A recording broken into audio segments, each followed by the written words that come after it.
partai. Gitu. Kenapa tidak ada wapres tadi, Bang Kodari? Ya, kan presiden sama wakil presiden satu paket. Gitu aja kok repot. Saya sendiri kalau ada acara, biasanya kalau ada Pak Kastap saya nggak perlu hadir lagi. Besoknya ada acara nih, ya apa meninjau perumahan, ya yang beberapa hari lalu hadir. Saya beberapa hari lalu hadir, Pak Kastap nggak ada. Besok itu Pak Kastap hadir. Saya ngapain hadir juga? Karena antara kepala dengan wakil itu adalah satu paket, Pak.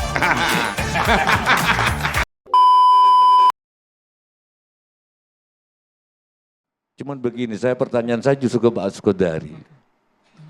Kita berteman dan saya tahu bahwa sampean sangat membela Jokowi kan.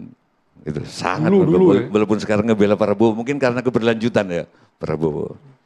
Pertanyaan saya ketika meredam ada Pak Prabowo, ada Bu Mega, ketua-ketua partai dan ada ketua MPR, Gibran kok nggak ada ya? Itu ada apa ini? Dan betulkah kata teman-teman bahwa ojol-ojol yang dikumpulkan oleh Gibran adalah ojol-ojolan? Enggak, ini pertanyaan, ya gitu loh. Karena sepatunya aja 2 juta katanya gitu loh. Dan gitu loh. Itu aja pertanyaan. Bang Kodari langsung dijawab tanpa basa-basi Bang, tanpa muter-muter Bang, to the point aja Bang Kodari.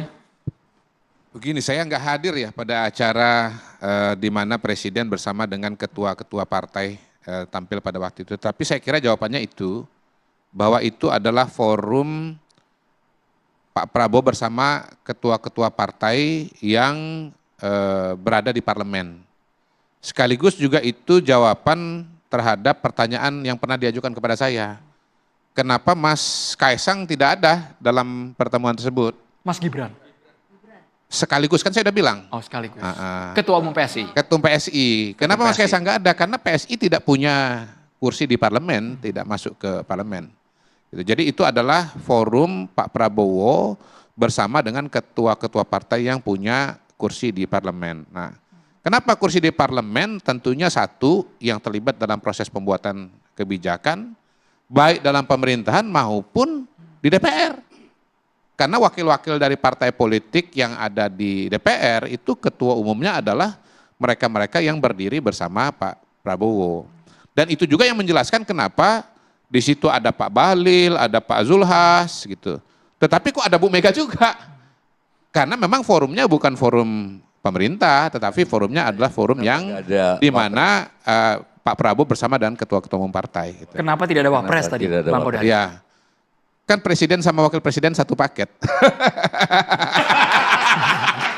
Gitu aja kok repot. Saya sendiri kalau ada acara, biasanya kalau ada Pak Kastap saya nggak perlu hadir lagi. Besoknya ada acara nih, ya apa meninjau perumahan, ya yang beberapa hari lalu hadir. Saya beberapa hari lalu hadir, Pak Kastap nggak ada. Besok itu Pak Kastap hadir, saya ngapain hadir juga? Karena antara kepala dengan wakil itu adalah satu paket, Pak. Supaya tidak redundant, supaya tidak tumpang tindih. Bu Mira dari buruh juga dilibatkan oleh Presiden Prabowo Subianto. Tadi pertanyaan berikutnya, yang nomor 2 pertanyaannya apa? Wapres. Ojol-ojolan tadi saya kan. juga nggak bisa ngomong. Kita kalau nggak hadir di tempat itu, kita jangan terlalu sok tahu ya. Ini Ikram bisa cerita karena ada di lapangan ya, Ikram ya. Gitu. Saya nggak ada di situ. Foto-fotonya bisa ngomong. Bang Kodari. Tapi jawaban yang saya dengar, yang kira-kira saya tahu ya, Mas Gibran itu mau ketemu dengan ojol, lalu komunikasi dengan apa tuh namanya aplikator itu, Gojek ya, Gojek. Nah, komunikasi dengan aplikator yaitu Gojek begitu. Nah, Gojek mengirimkan orang-orang tersebut. Perwakilan ya. Perwakilan. Nah, siapa yang datang? Ya tergantung kepada Gojek. Mas Gibran juga belum tentu hafal. Karena kami ingat betul Presiden Prabowo mengundang semua pihak, bukan hanya ojek online, tapi buruh juga dilibatkan. Bu Mira harus bersuara di Catatan Demokrasi sesaat lagi, Bu. Kita harus jeda terlebih dahulu, pemirsa.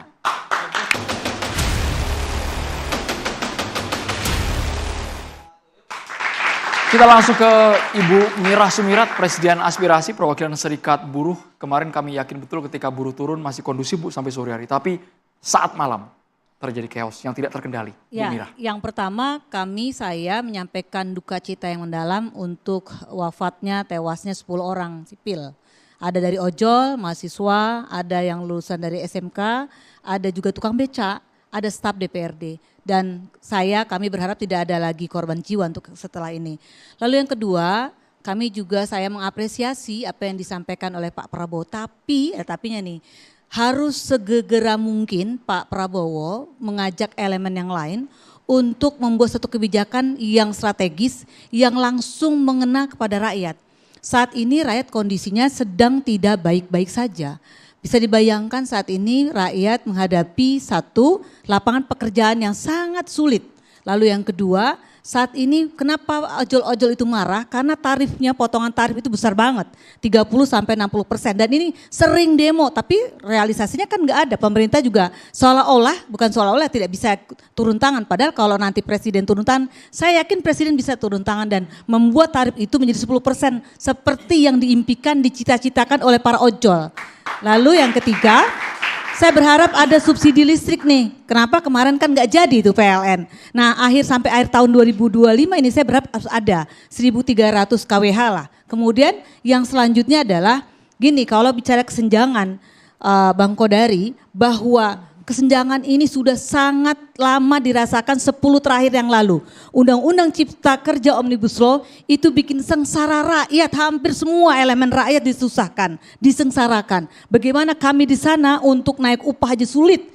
Lalu kemudian kami dihadapkan dengan komunikasi publik dari pejabat negara yang tidak etis, tidak bijaksana. Jadi sehingga kemudian kami marah gitu loh. Dan ini adalah akumulasi, saya kira kalau dibandingkan 98 ini masih kecil gitu. Jadi artinya pemerintah kemudian DPR RI harus menjaga sikapnya, omongannya, dan harus konsentrasi untuk kemudian kerja-kerja untuk rakyat. Saat ini kami terus terang saja merasakan bagaimana kami sulit untuk berkomunikasi dengan DPR. Contoh, kami kirim surat ke DPR untuk audiensi hampir setahun Mbak. Itu nggak ada reaksi, itu harus ada ordal. Dan kita dipertontonkan dengan para pengusaha skincare dengan gampangnya dia RDP dengan DPR RI. Ini gimana mentang-mentang ada ordal gitu lah. Lalu kita,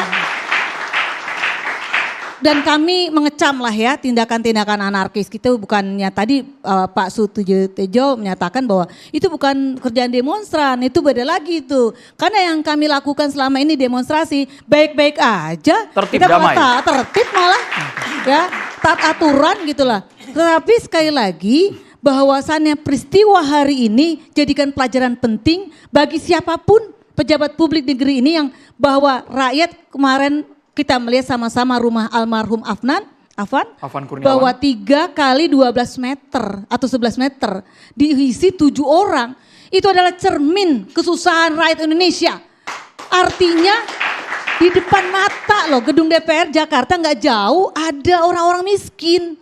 Kalau BPS bilang 25 juta, kalau Bank Dunia ada sekitar hampir 60 jutaan rakyat, 100 jutaan rakyat miskin di Indonesia. Artinya ini yang empatinya di mana gitu loh. Kemudian muncul dengan seenak-enaknya saja ada pengumuman kenaikan gaji yang buruh pekerja ini kalau minta naik gaji susahnya minta ampun.